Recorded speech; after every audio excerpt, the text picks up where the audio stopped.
복이 있는 사람 하시면 어떤 사람이 떠오르십니까? 아마 보통은 소유의 개념으로 많이 생각하실 것입니다.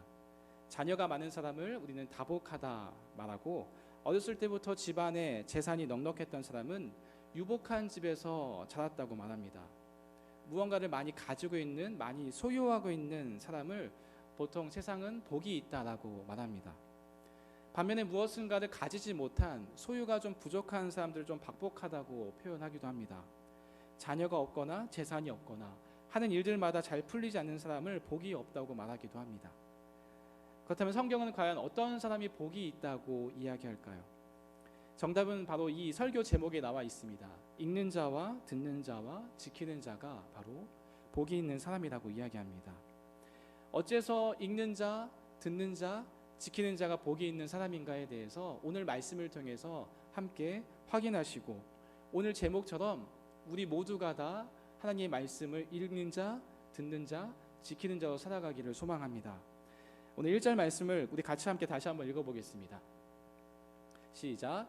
예수 그리스도의 계시라. 이는 하나님이 그에게 주사 반드시 속히 일어날 일들을 그 종들에게 보이시려고 그의 천사를 그 종 요한에게 보내어 알게 하신 것이라. 예수 그리스도의 계시라 하고서 시작합니다. 여기서 쓰인 단어 계시는 헬라어로 아포칼립시스, 다른 그 뜻은 드러낸다는 뜻입니다.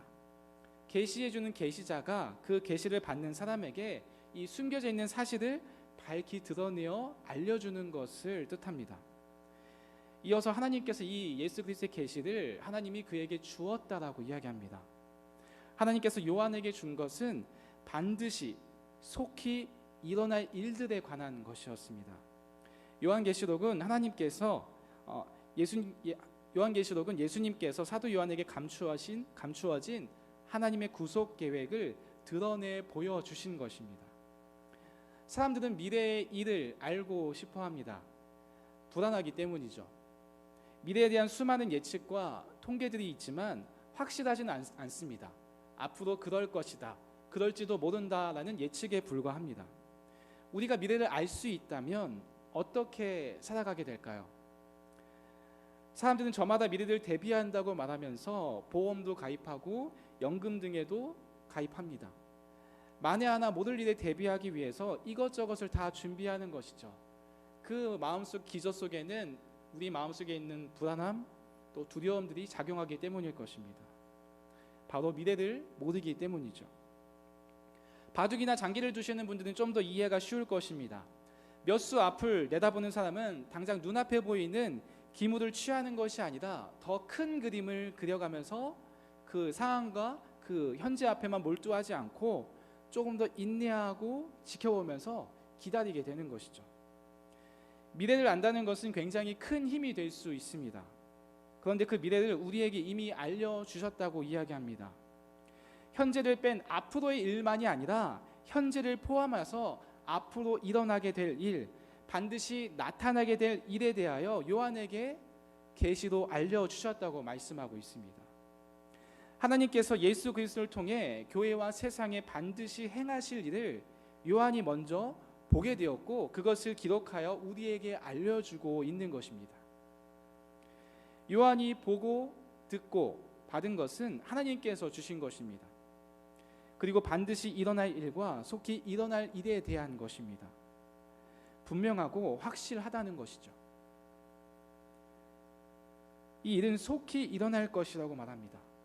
이 속히라고 하면 지금 당장 곧 일어날 것 같지만, 여기서 사용된 속히라는 그 단어의 본래적인 의미는 이 종말의 때를 다 포함해서 설명한다고 볼 수 있습니다. 어느 때, 어느 한 시점만을 뜻하는 것이 아니라 예수님의 초림, 그리고 예수님과 재림 사이의 그 시기들, 이 모든 시기를 종말의 때라고 이야기합니다. 이미와 아직의 사이를 살아가는 지금이 바로 이 종말의 때, 말세의 때라는 것이죠. 그래서 저와 여러분이 지금 마지막 때, 종말의 때를 살아가고 있는 것입니다. 우리 1장 2절 말씀을 같이 함께 읽어보겠습니다. 네, 시작. 요한은 하나님의 말씀과 예수 그리스도의 증거 곧 자기가 본 것을 다 증언하였느니라. 하나님께서 예수 그리스도의 계시를 그의 천사를 통해서 요한에게 다 보이시고 요한에게 알게 하셨습니다.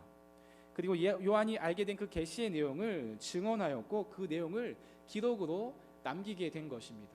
그래서 4절에 보면은 이 요한이 기록한 내용들을 소아시아 지역에 있는 7 교회들을 향해서 이야기하게 되는 것입니다. 요한의 상상력으로 지어진 것이 아니라, 요한의 상상으로 기록한 것이 아니라, 하나님께서 계시의 말씀을 주셔서 그 계시의 말씀을 보고 들은 요한이 그것을 기록으로 남겨 나만 알고 있는 것이 아니라 그 소아시아 지역에 있는 교회들을 향해서 이 메시지들을 전하고 있는 것이죠.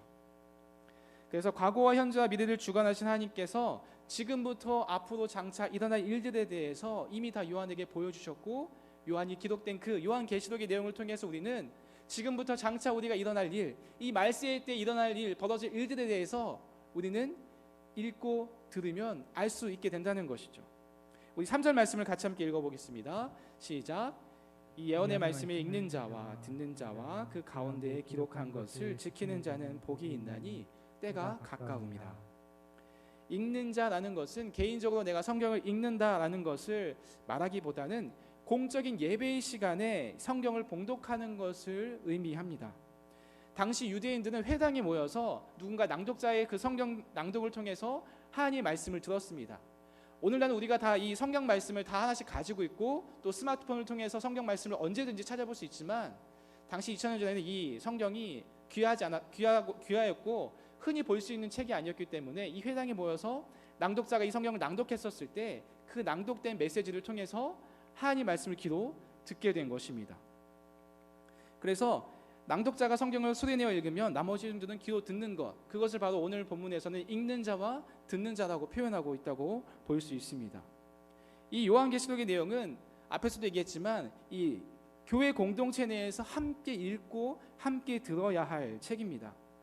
그래서 제가 소아시아 지역 7교회를 향해서 이 편지가 쓰여졌던 것처럼 이 교회 공동체를 향해서, 당시의 보편적인 그 교회들을 향해서, 말세를 살아가고 있는 이 교회들을 향해서 이 예언의 말씀을 읽고 듣도록, 그리고 그 들은 말씀을 지키도록 이야기하고 있는 것이죠. 이 예언의 말씀을 읽는 자와 듣는 자와 지키는 자가 복이 있는 이유는 마지막 결론에 가서 말씀해 드리도록 하겠습니다. 그리고 4절부터 7절까지 말씀에서는 우리에게 이 말씀을 주신, 이 장차 일어날 일들에 대해서 말씀을 해주신 그 하나님에 대해서, 성부, 성자, 성령 하나님, 이 삼위 하나님께서 우리에게 은혜와 평강을 주시며 찬양받기에 합당하신 분이라는 하나님에 대한 찬양과 영광을 올려드리는 내용으로 이어져 갑니다. 우리 4절 말씀을 같이 함께 읽어보겠습니다. 시작. 요한은 아시아에 있는 7 교회에 편지하노니 이제도 계시고 전에도 계셨고 장차 오실 이와 그의 보좌 앞에 있는 7 영과. 여기서는 이제 성부 하나님과 성령 하나님에 대해서 언급하고 있습니다. 이 성부 하나님은 이제도 계시고, 그러니까 현재도 계시고 전에도 계셨고 장차 오실 분이라고 묘사하고 있습니다. 하나님은 영원히 존재하는 분이라는 뜻입니다. 과거와 현재와 미래가 다 포함된다는 것이죠. 하나님은 역사를 자신의 계획과 목적에 따라서 완성해 나아가시는 분이십니다. 바로 이 역사를 주관하시는 분이라는 거죠. 이 장차 오실 분이라는 것은 하나님께서 그 하나님의 그 구원의 계획, 그 구속 계획에 따라서 미래의 예수 그리스도를 어느 시점에 재림하게 하셔서 이 세상의 심판과 구원으로 완성하실 것에 대한 것들을 다 주관하시는 분이 바로 성부 하나님이라고 표현하고 있는 것입니다. 그리고 성령 하나님은 보좌 앞에 있는 7 영으로 표현하고 있습니다.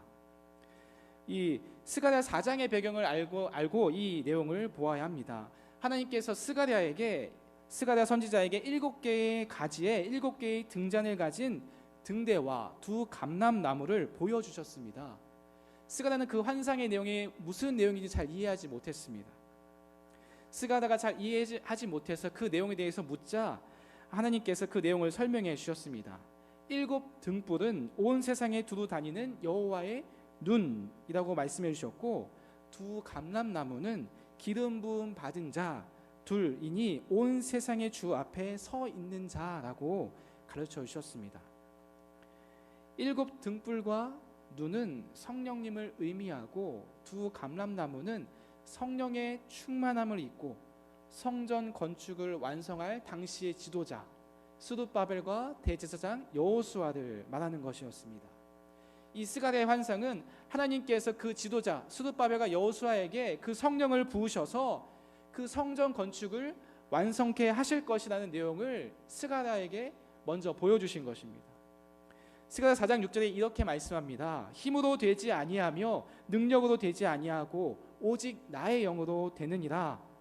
성부 하나님의 구속 계획을 성령님을 통해서 이루어 주신다는 것을 보여주는 것이죠. 그래서 오늘 본문에 성령을 보호자 앞에 있는 7영으로 표현하고 있는 것입니다. 이 7이라는 숫자는 성경에서 완전수, 충만함, 충분함을 뜻하는 숫자로 표시됩니다.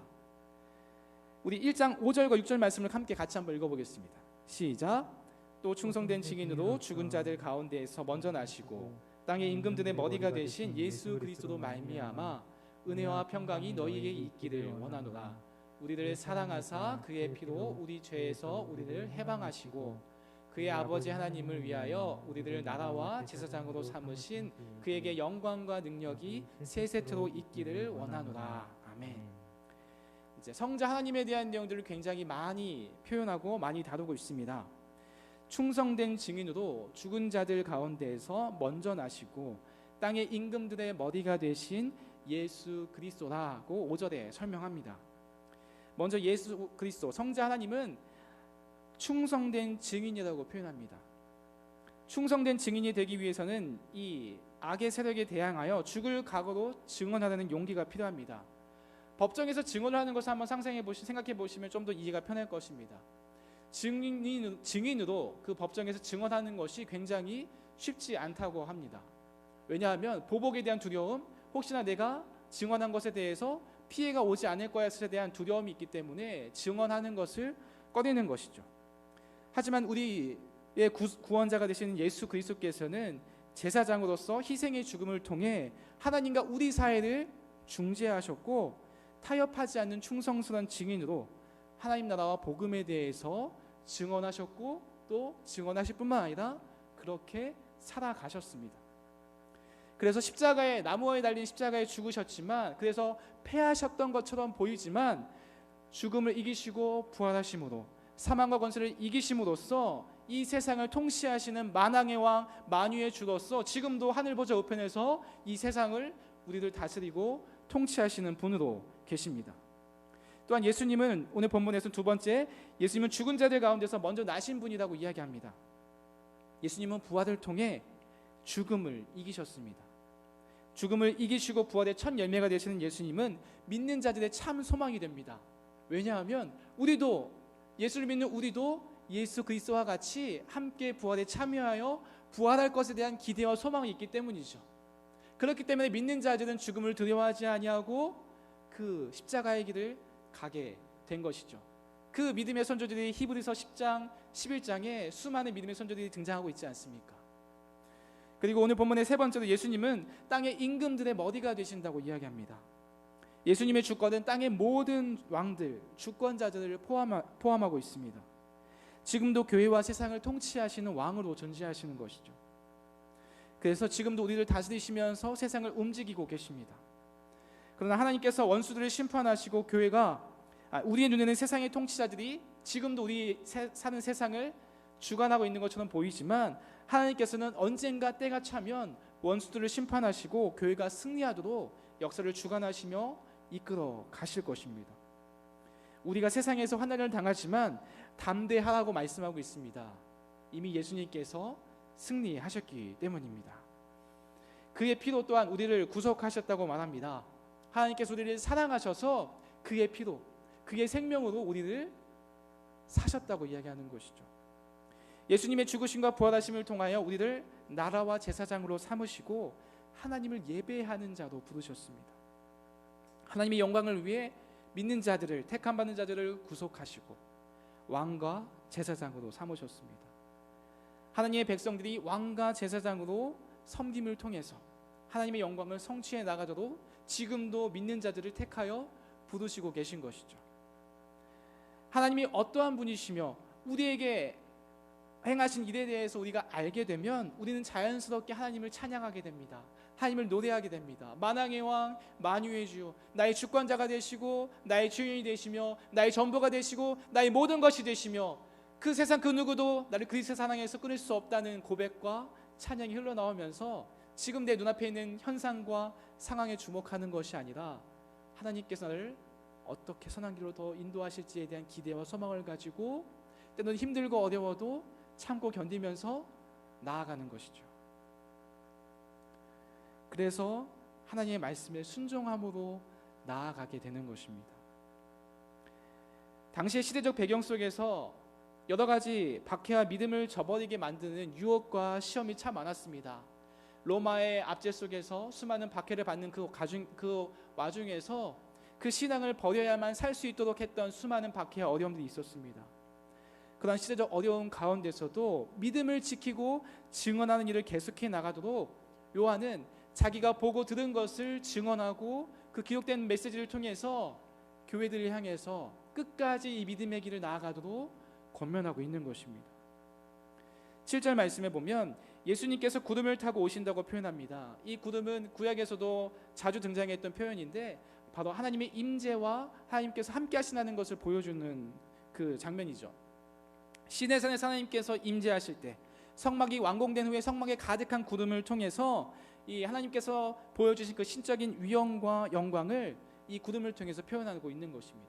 그래서 구름과 함께 오신다는 것은 신적인 위엄과 영광을 가지고 예수님께서 다시 이 땅 가운데 오셔서 그 역사를 끝맺으시고 하나님께서 가르쳐주셨던, 예수님께서 가르쳐주셨던 그 하나님 나라가 완성되게 하실 것을 보여주고 있는 것입니다.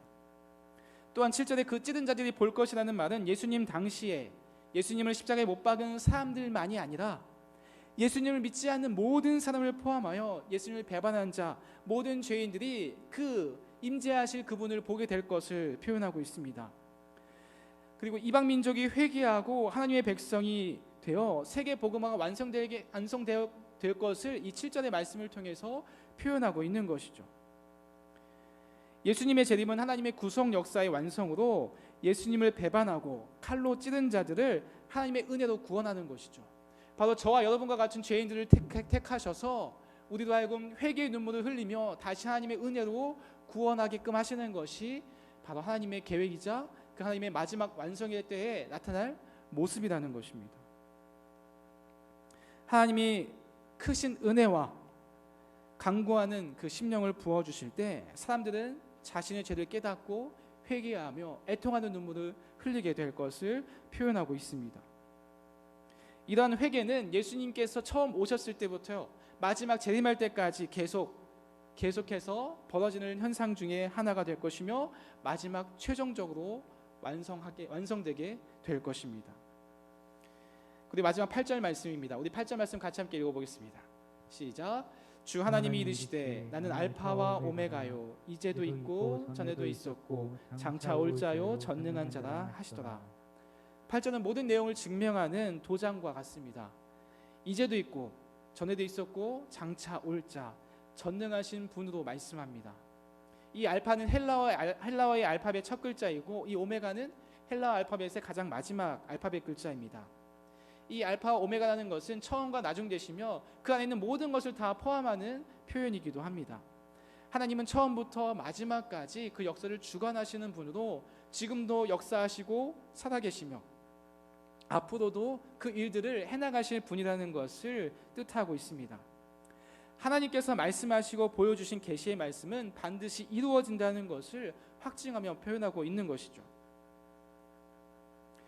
이 말씀을 읽고 듣고 지키는 자가 복이 있다라는 것, 좁은 의미에서는 요한계시록에서 요한이 본 것을 기록한 이 기록된 말씀을 읽고 듣고 지키는 자를 향한 말씀이기도 하지만 넓은 의미에서 본다면 이 기록된 66권의 성경의 말씀을 읽는 자, 듣는 자, 지키는 자가 되라고 이야기하고 있는 것이죠.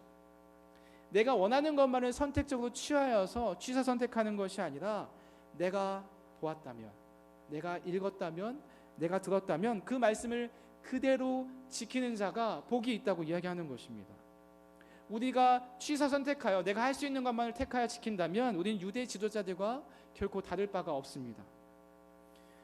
우리가 말씀을 대하는 태도는 어떻습니까? 내가 원하는 것만을 취사 선택하고 있진 않으십니까?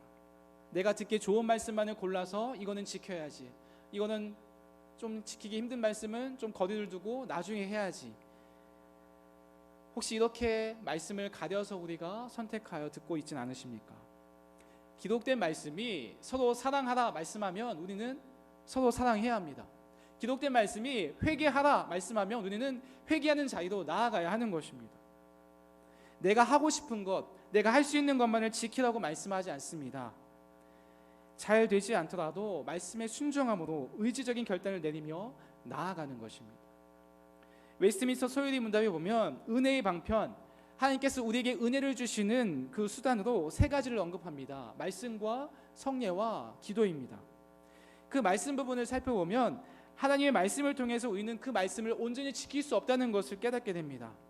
나의 죄와 나의 죄로 인한 이 비참한 이 저주의 상태를 깨닫게 되고, 도저히 내가 이 말씀을 지킬 수 없는 저는 죄인입니다, 하나님 나를 도와주십시오 하며 하나님의 은혜를 구하며 하나님의 도우심을 구하며 기도의 자리로 나아가야 하는 것이죠. 그래서 이 말씀이 은혜의 방편 중에 하나로서 우리에게 주신, 하나님께서 주신 은혜의 방편이라고, 은혜의 수단이라고 이야기하고 있는 것입니다. 누가복음 8장 17절 말씀을 같이 함께 읽어보겠습니다. 시작. 누가복음 8장 17절입니다. 시작. 좋은 땅에 있다는 것은 착하고 좋은 마음으로 말씀을 듣고 지키어 인내로 결실하는 자니라. 지난주 다임 목사님 설교에서처럼 말씀을 듣고 지키어 열매를 맺는 자로 우리는 나아가야 합니다.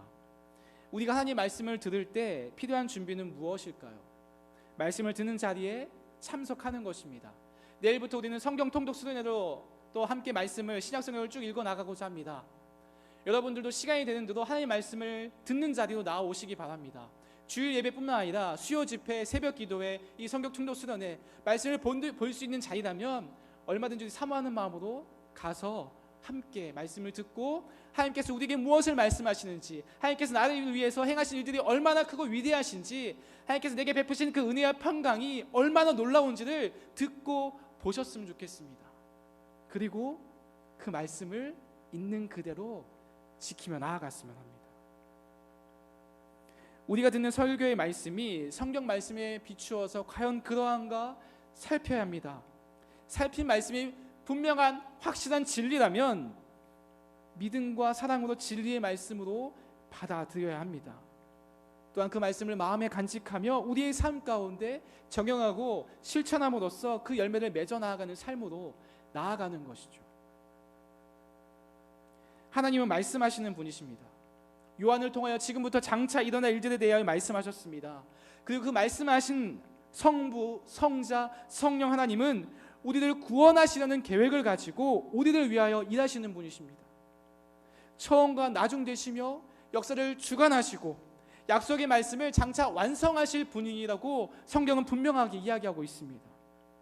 최후 심판과 구원을 가져다 주실 분이십니다. 그러한 하나님께서 우리에게 가르쳐 주신 이 예언의 말씀을 읽는 자, 그리고 이 예언의 말씀을 듣는 자, 이 예언의 말씀을 지키는 자가 바로 말씀의 열매를 맺게 되는 것입니다. 그래서 복을 누릴 수 있는 자가, 복을 누리게 되는 자라고 이야기하는 것입니다. 이번 주 내내 비가 계속해서 옵니다. 다음 주까지 비가 온다는 예보가 있습니다. 우리는 비가 내리면 빗물에 젖지 아니려고 애씁니다. 그런데 폭우가 쏟아지면 어찌할 도리가 없습니다. 처음엔 젖지 아니려고 애쓰다가 옷이 젖게 되면은 포기하게 되는 것이죠. 개의치 않게 되는 것입니다. 아무리 비가 많이 오더라도 이미 다 젖어버리면 우리는 그냥 편하게 그 길을 가게 되는 것이죠. 축구로 비유하자면, 축구를 해보신 분들 잘 아실 겁니다. 저도 축구를 참 좋아했었는데 처음에는 가랑비가 내릴 때는 안 뛰고 싶고 안 하고 싶은데 이 비에 조금씩 젖어서 옷이 다 젖게 되면은 그냥 개의치 않고 막 뛰게 되는 것이죠. 이 본당 현수막에 보면 말씀의 바다에 푹 빠지다라는 문구가 있습니다. 이 문구처럼 우리가 비를 조금씩 안 맞으려고 애쓰다기보다는 이 시대 가운데 우리가 이 말씀의 바다 속에서 우리가 푹 빠져 살아갔으면 합니다. 이 복음에 푹 빠져 살아가면 다른 어떤 것도 개의치 않게 되는 것이죠. 조그만 어려움들, 조그만 인생의 어려움들, 낙심하는 순간들, 고난이 찾아와도 개의치 않게 되는 것입니다. 왜냐하면 어차피 이 세상에는 완전한 행복과 완전한 안식은 존재하지 않기 때문입니다. 우리는 알고 있습니다. 우리의 죄로 인해 타락한 이 세상 가운데 완전한 안식과 완전한 평강은 없다는 것을.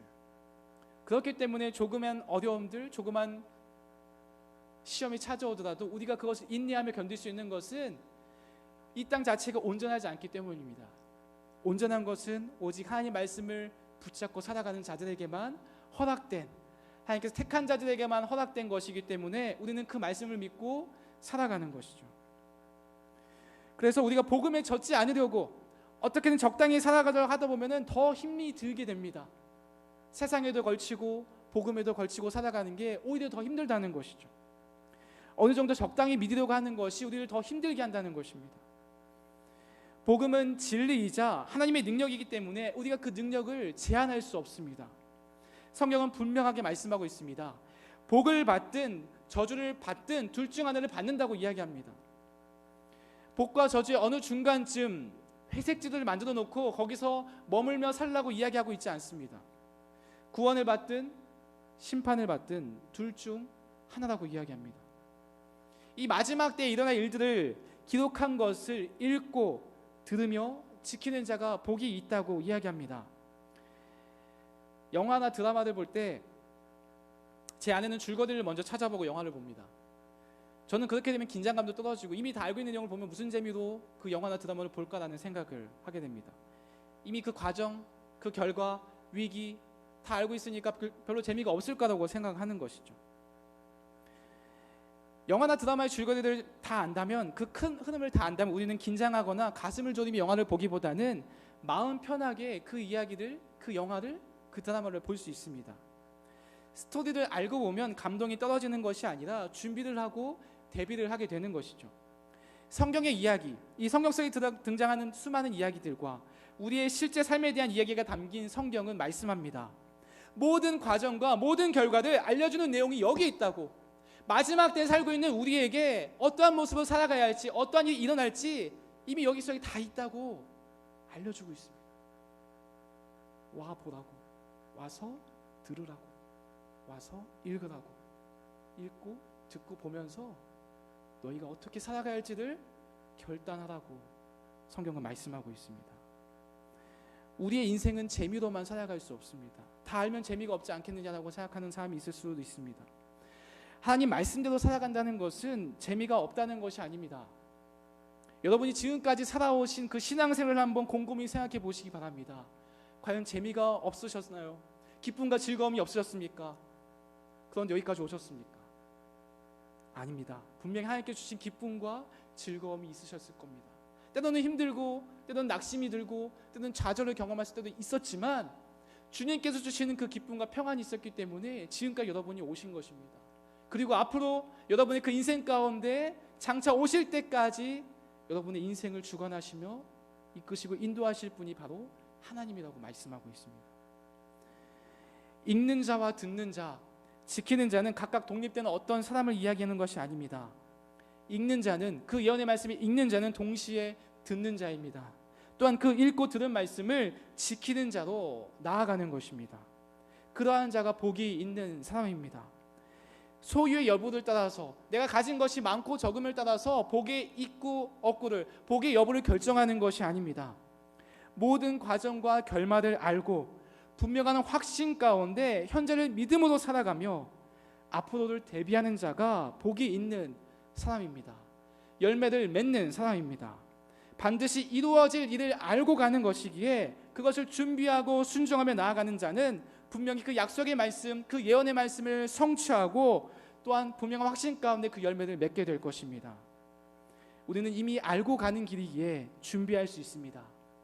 알고 가는 길이기에 인내할 수 있습니다. 알지 못하고 가는 사람들은 긴장의 연속과 두려움이 늘 존재합니다. 우리도 때론 두려움이 찾아올 때가 있지만 담대하게 나아갈 수가 있는 것은 이미 예수님께서 죄와 사망 권세를 이기시고 부활하셨기 때문입니다. 사랑하는 성도 여러분, 이 세상을 어떻게든 잘 살아보기 위해서 세상을 읽으려고만 분주하게 눈에 불을 켜지 마시고 하나님의 계획과 뜻이 무엇이며 어떻게 이루어 가실지를 이 기록된 말씀을 통해서 함께 읽어나가는 우리 모두가 되기를 원합니다. 세상의 성공은 상대적입니다. 남들 다 누리고 남들 다 하는 것을 성공이라고 말하지 않습니다. 그러나 우리의 성공은 절대적입니다. 하나님께서 절대 주권을 가지고 계시기 때문에, 하나님께서 절대 주권을 가지시고 이 세상과 역사를 주관하고 계시기 때문에 우리는, 하나님을 믿는 자는, 이 예언의 말씀을 읽고 듣고 지키는 자는 반드시 승리하게 되어 있습니다. 믿음이 이깁니다. 하나님의 약속의 말씀을 붙잡고 그 말씀을 읽고 듣고 지키는 자로, 복이 있는 자로 살아가는 저와 여러분이 되기를 주님의 이름으로 축원드립니다.